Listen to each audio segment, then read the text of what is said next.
Bilangan pasal 19 ayat 1-22. Air pentahiran. Tuhan berfirman kepada Musa dan Harun, inilah ketetapan hukum yang diperintahkan Tuhan dengan berfirman, katakanlah kepada orang Israel, supaya mereka membawa kepadamu seekor lembu betina merah yang tidak bercela, yang tidak ada cacatnya, dan yang belum pernah kenakuk. Dan haruslah kamu memberikannya kepada Imam Eleazar. Maka lembu itu harus dibawa keluar tempat perkemahan, lalu disembelih di depan imam. Kemudian Imam Eleazar harus mengambil dengan jarinya sedikit dari darah lembu itu.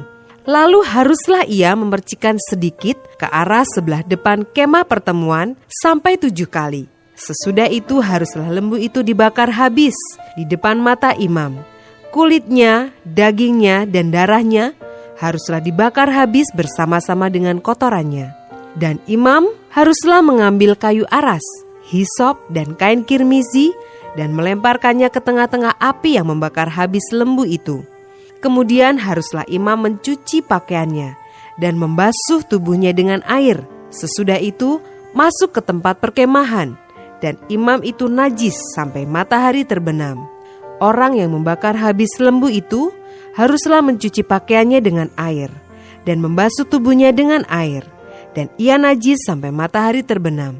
Maka seorang yang tahir haruslah mengumpulkan abu lembu itu dan menaruhnya pada suatu tempat yang tahir di luar tempat perkemahan, supaya semuanya itu tinggal tersimpan bagi umat Israel untuk membuat air pentahiran.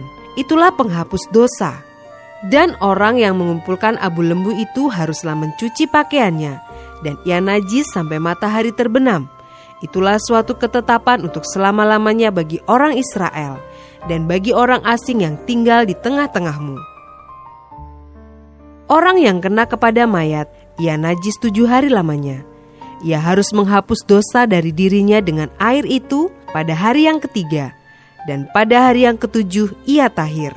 Tetapi jika pada hari yang ketiga ia tidak menghapus dosa dari dirinya, maka tidaklah ia tahir pada hari yang ketujuh. Setiap orang yang kena kepada mayat, yaitu tubuh manusia yang telah mati, dan tidak menghapus dosa dari dirinya, ia menajiskan kemah suci Tuhan, dan orang itu haruslah dilenyapkan dari Israel, karena air pentahiran tidak disiramkan kepadanya. Maka ia najis, kenajisannya masih melekat padanya. Inilah hukumnya apabila seseorang mati dalam suatu kemah. Setiap orang yang masuk ke dalam kemah itu dan segala yang di dalam kemah itu najis 7 hari lamanya. Setiap bejana yang terbuka yang tidak ada kain penutup terikat di atasnya adalah najis.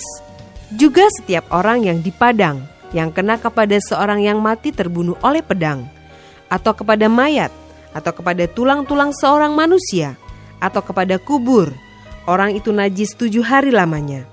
Bagi orang yang najis haruslah diambil sedikit abu dari korban penghapus dosa yang dibakar habis. Lalu di dalam bejana abu itu dibubui air mengalir.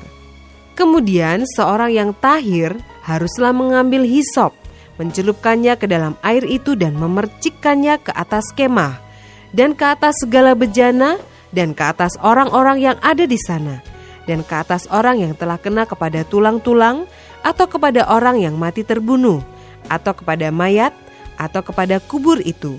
Orang yang tahir itu haruslah memercik kepada orang yang najis itu pada hari yang ketiga dan pada hari yang ketujuh. Dan pada hari yang ketujuh itu haruslah ia menghapus dosa orang itu.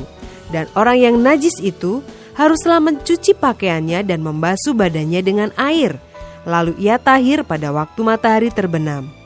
Tetapi orang yang telah najis dan tidak menghapus dosa dari dirinya, orang itu harus dilenyapkan dari tengah-tengah jemaah itu, karena ia telah menajiskan tempat kudus Tuhan. Air pentahiran tidak ada disiramkan kepadanya, jadi ia tetap najis. Itulah yang harus menjadi ketetapan bagi mereka untuk selama-lamanya. Orang yang menyiramkan air penyuci itu, ia harus mencuci pakaiannya, dan orang yang kena kepada air penyuci itu, ia menjadi najis sampai matahari terbenam. Segala yang diraba orang yang najis itu menjadi najis, dan orang yang kena kepadanya menjadi najis juga sampai matahari terbenam.